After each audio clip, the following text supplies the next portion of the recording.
빌립보서는 옥중서신입니다. 바울이 감옥에 지금 갇혀 있어요. 감옥에 갇혀가지고 있으면서 감옥 안에 있는 바울이 감옥 밖에 있는 그리스도인들에게 자기가 개척한 사랑하는 성도들에게 편지를 쓴 거예요.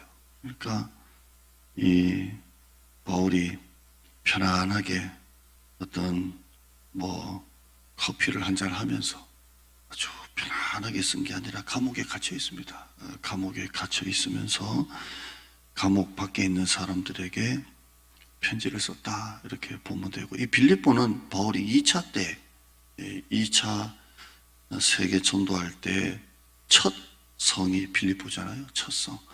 그때 루디아라는 여자를 만나게 되고, 이 루디아라는 여자가 여자 사업가입니다. 여자 사업가인데 이분에게 복음을 전했는데 이분이 예수님을 영접을 하고 부자입니다. 비단 장사라고 했으니까 부자인데 자기 집을 이렇게 오픈해 가지고 예배를 드릴 수 있도록 이렇게 하죠. 그래서 이 루디아 여자 사업가의 집이 빌립보 교회가 됩니다. 전신이 되죠. 그렇게 만들어진 교회인데 감옥 밖에 있는 성도들에게 편지를 쓴 거예요. 12절 봐요. 내가 당한 일이, 내가 당했다라는 말이 감옥에 갇혔다는 거예요. 내가 두들겨 맞고 감옥에 갇혔는데, 왜 감옥에 갇혔는지는 사도행전에 나오거든요. 내가 당한 일이, 내가 감옥에 들어간 일이 입니다. 내가 당한 일이 도리어 복음 전파의 진전이 되었다 이렇게 합니다. 자기가 감옥에 들어가는 일이 오히려 복음 전파의 진전이 되었다라고 합니다. 세상에 어떤 사람이 고난을 당하고 난 다음에 이 고난이 오히려 하나님께 축복이 되었다라고 말을 할 수가 있을까요?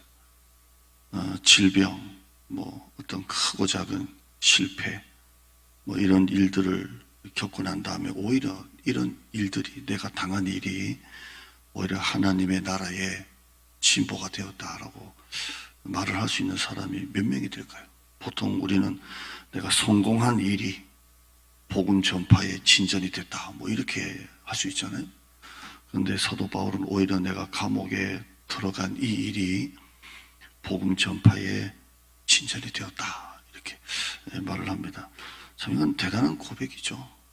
자기 실패와 자기 좌절이, 이 가난이, 질병이 하나님의 나라에 더 큰 유익이 됐다라고 말합니다. 이게 약할 때 강함인 거예요. 항상 하나님의 나라는 내가 가장 약할 때 하나님은 가장 강하게 역사하세요.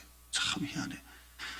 돈이 많을 때보다 오히려 돈이 없을 때 하나님은 더 역사하시고, 몸이 건강할 때보다 몸이 약할 때 하나님은 더 역사하세요. 참 이게 이상한 일이죠. 사도 바울이 왜 이렇게 말하느냐, 13절 봐요. 13절에 이러므로 나의 매임이 감옥에 갇혔다는 거예요. 나의 매임이 그리스도 안에서 모든 시위대 안가, 이 말은 시위대라는 말은 여기 그 로마 그 감옥 안에 갇혀 있는 그 시위대가 감옥을 말하는 거, 감옥 안에와 감옥 밖에 있는 모든 사람에게 다 나타났다는 거예요. 자기가 이렇게 감옥에 갇혀서 매임이 그리스도 안에서 이 감옥 안에 있는 사람들에게도 또 감옥 밖에 있는 너희들에게도 이게 다 나타났다는 거예요. 자기 이 감옥에 갇힌 이 일이 모든 사람들에게 안과 밖에 다 나타났다는 거예요. 그게 뭐냐면 14절에 형제 중 다수가, 형제 중 그리스도인들 중 많은 사람이 나의 매임으로 말미암아, 자기가 감옥에 갇힘으로 말미암아 오히려 더 주 안에서 신뢰함으로 겁없이 하나님의 말씀을 더욱 담대하게 전하게 되었다 이렇게 합니다. 그러니까 사도 바울이 감옥에 복음을 전하다가 갇혔잖아요. 그러니까 감옥 안에 있는 사람들이나 감옥 밖에 있는 사람들이, 야, 바울 사도님이 복음을 전하다가 감옥에 갇혔어. 정말 사람들에게 전도하다가 감옥에 갇혔어. 우리도 힘을 내야지. 우리도 담대하게 우리 바울 선생님처럼 우리도 복음을 전해야지. 우리도 예수를 전해야지. 우리 선생님이 저렇게 감옥에 갇혀 있는데 우리라고 가만히 있으면 되겠어? 우리도 나가자. 우리도 한번 해보자. 이렇게 움츠러들지 말고, 우리도 잡혀갈까봐, 빼앗길까봐 겁내지 말고 우리도 한번 해보자. 그래서 사도 바울의 이 감옥에 갇힌 일이, 자기가 당한 일이 오히려 더 복음의 진전이 됐다는 것. 100마디 설교해서 전도합시다 안 해도 자기가 전도하다가 감옥에 갇힌 이 일이 자기 매임이 시위대 안과 그 밖에 있는 모든 사람들이 나타났는데 겁없이 우리도 한번 해보자 이렇게 됐다는 겁니다. 그러니까 사도 바울이 대단한 사람이에요.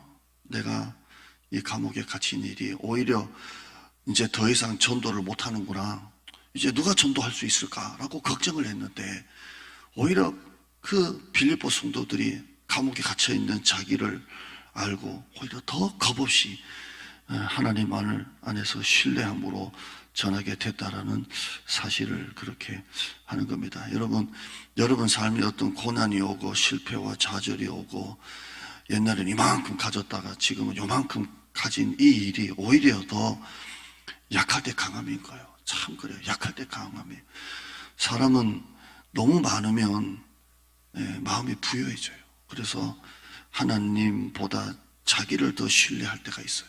그런데 다 하나씩 떨어지고 나면 남는 건 하나님밖에 없는 거예요. 하나님밖에 없어요. 그래서 여러분이 당한 일이 오히려 더 복이 된다는 것을 아시길 바랍니다. 이 복은 세상의 복을 말하는 게 아니라 영적인 복이에요. 오히려 여러분에게 하나님의 은혜가, 하나님의 일하심이 여러분에게 있을 줄 믿습니다.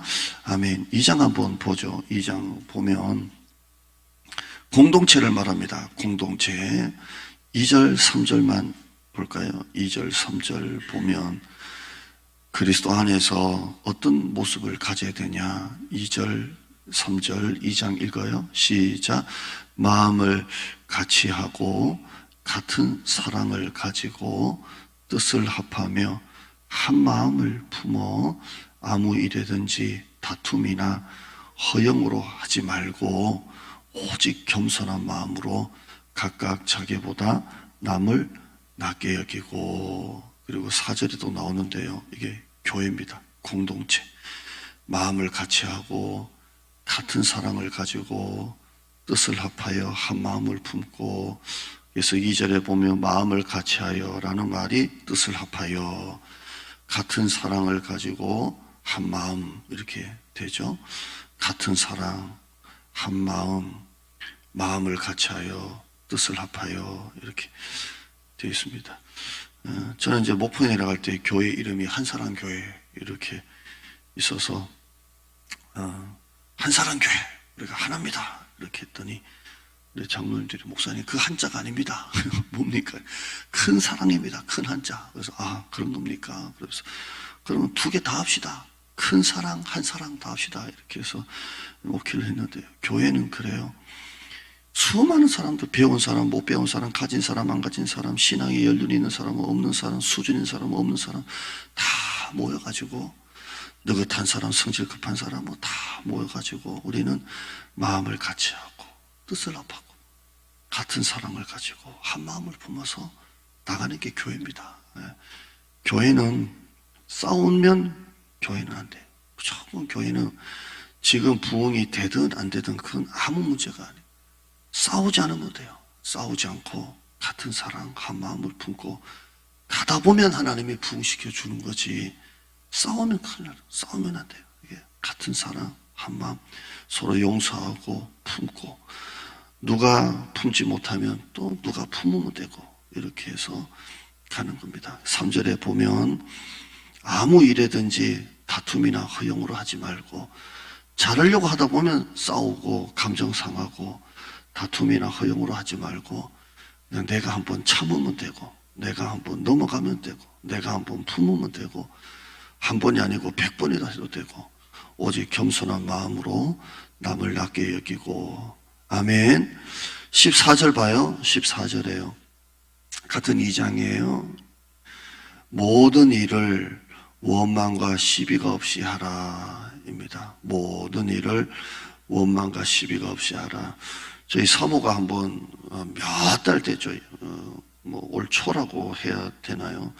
이 말씀을 하나님이 주셨다고 자꾸 얘기해요. 모든 일을 원망과 시비가. 그래서 좋네 이렇게 했는데 이게 자꾸 저의 말씀이 돼가지고 그래 모든 일을 원망과 시비가 없이 해야지 이렇게 목회를 합니다. 그러니까 원망할 것도 없고 마음 상할 것도 없고 성도들도 그러고 교회를 향한 마음도 모든 게 다 감사가 되는 거예요.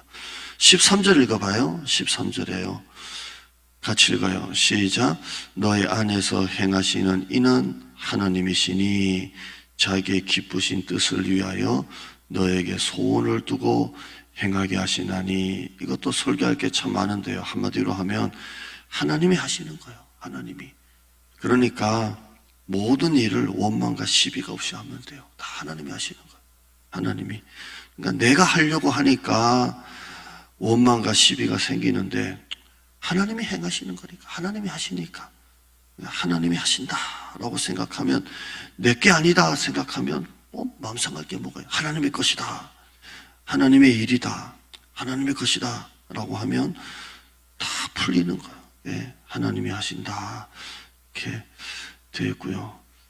시간이 다 돼서 12절 봐요. 12절 쭉 위로 올라갑니다. 이게 구원받은 하나님의 자녀로서 어떻게 살 것인지가 나오는데요. 12절만 읽고 마쳐요. 시작. 그러므로 나의 사랑하는 자들아, 너희가 나 있을 때뿐 아니라 더욱 지금 나 없을 때에도 항상 복종하여 두렵고 떨림으로 너희 구원을 이루라. 지금 바울이 감옥에 갇혔잖아요. 그리고 또 자기는 전도해놓고 또 떠나고, 그러니까 내가 너희와 있을 때뿐 아니라 더욱 지금 이제 감옥에 있을 그때를 말합니다. 내가 없을 때도 너희들은 흐트러지지 말고 항상 더 하나님께 복종하고 두렵고 떨림으로 너희 구원을 이루라 이렇게 되어 있습니다. 사장이 있든 없든 직원이 자기 일을 최선을 다하면 고맙잖아요. 그런 것처럼 항상 복종하고 두렵고 떨림으로 너희 구원을 이루라 이렇게 말합니다. 저는 이제 목회한 지가 이제 14년 되네요. 단독 목회 14년이고 부교육자 19년을 했는데요. 이게 하나님 앞에서는 항상 조심해야 돼요. 항상 조심해야 돼요. 하나님이 보고 계신다라는 마음으로 목회를 해야지, 안 그러면 목회는 금방 무너져요. 왜냐하면 익숙해지잖아요. 교회 한 3년만 넘어도 익숙해지기 때문에 항상 하나님 앞에 두렵고 떨림으로 조심하지 않으면 대범해져요. 목회는 대범해지면 안 돼요. 이 대범하다는 말은 하나님 앞에서는 말하는 거예요. 하나님 앞에서는 항상 조심해야 돼요. 오래 믿으면 믿을수록 조심해야지, 익숙한다고 많이 한다고 또 사람들이 뭐 장로님, 목사님, 권사님 한다고 대범해지는 순간 하나님은 버리는 거예요. 조심해야 돼요. 교회 안에서 거들먹거리면 안 되고 항상 두렵고 떨림으로 조심. 초신자가 새로운 교회 가면 조심하잖아요. 그런 것처럼 항상 조심해야지. 내가 누군데 하고 이렇게 다니다가는 하나님의 목을 꺾어요. 항상 하나님은 그렇게 하시는 하나님이. 목회도 항상 두렵고 떨림으로 목회를 해야 하나님이 아이고 얘는 항상 내 앞에서는 조심하네, 하나님이 보호해 주시지. 하나님 앞에서 뭐라고 왔다 갔다 하면 하나님이 꺾으세요. 그 자랑하고 의지했던 것을 꺾으세요. 가난해도 교회 와서 세상 밖에서는 대접 못 받다가 교회에서는 내가 누구니 하고 다니는 사람도 있어요. 그냥 돈이 많다고 돈이 없다고 교회 안에서 교만하고 뭐 겸손하고 그런 거 아니에요. 그게 다 자기 마음에 교만이 들어오면 세상에서는 힘없이 살아도 교회에서는 힘을 떠치려고 막 이러고 돌아다니고 있는 거예요. 그러니까 항상 복종하고 두렵고 떨림으로, 태도가 믿음이에요. 태도가. 여러분이 그렇게 꾸준하게 신앙생활을 하면 하나님이 복을 주십니다. 할렐루야. 3장 4절이라 말씀드리지 못한 어마어마한 좋은 구절이 많습니다. 차근차근 보다 보면 정말 은혜가 될 줄 믿습니다. 기도하죠. 하나님 감사합니다. 어떻게 자기가 당한 일이 복음의 진보가 된다고 말을 할 수가 있습니까? 나의 매임이 2번이나 말하면서 오히려 시위대 안 가, 감옥 안 가, 감옥 밖에 그 밖에 모든 사람에게 다 나타났다라고 어떻게 말을 할 수가 있습니까? 고난이 복이다라고 말할 수 있는 사람은 세상에서 가장 무서운 사람입니다. 가장 위대한 사람이 고난이 복이다라고 말을 할 수 있는 사람입니다. 내 가난이 복입니다. 내 질병이 복입니다. 내 실패가 복입니다라고 말을 할 수 있는 사람이 가장 무서운 사람입니다. 약할 때 강함이라고 말을 할 수 있는 진짜 그리스도인이 되게 하여 주시옵소서. 나의 성공이 아니라 나의 실패와 나의 부도와 나의 좌절과 나의 가난과 나의 이 병이 하나님의 영광입니다 라고 말을 할 수 있는 사람, 마음을 같이 하고 같은 사랑을 가지고 뜻을 합하여 공동체를 이루고 또 항상 복종하고 두렵고 떨림으로 하나님 앞에 또 모든 일을 원망과 시비가 없이 하나님이 다 하신다라는 마음을 가지고 우리 성도들 신앙생활을 잘하면 하나님, 살아계신 하나님, 역전의 하나님, 도와주시는 하나님, 특별히 다윗은 새벽에 도우신다고 말씀했는데 이 새벽에 도우시는 하나님, 참 새벽에 온전해서 특별히 나와 예배드리는 사랑하는 우리 형제들 하나님 또 특별한 복을 더하여 주시고 무조건 하나님 붙들고 살기, 무조건 예배 드리기, 무조건 순종하기, 기본만 지켜도 하나님은 역사하십니다. 흔들리지 말고 세상 끼웃끼웃하지 말고 이것도 붙잡고 저것도 붙잡으려고 하지 말고 예배, 말씀, 순종, 무조건 나는 예배 안 빠진다 이런 마음 가지고 살면 하나님이 야 얘는 나도 어쩔 수 없는 애구나, 이판사판이구나 도와주실 줄 믿습니다. 그런 우리 성도 되게 하여 주시옵소서. 예수님의 이름으로 기도드리옵나이다. 아멘.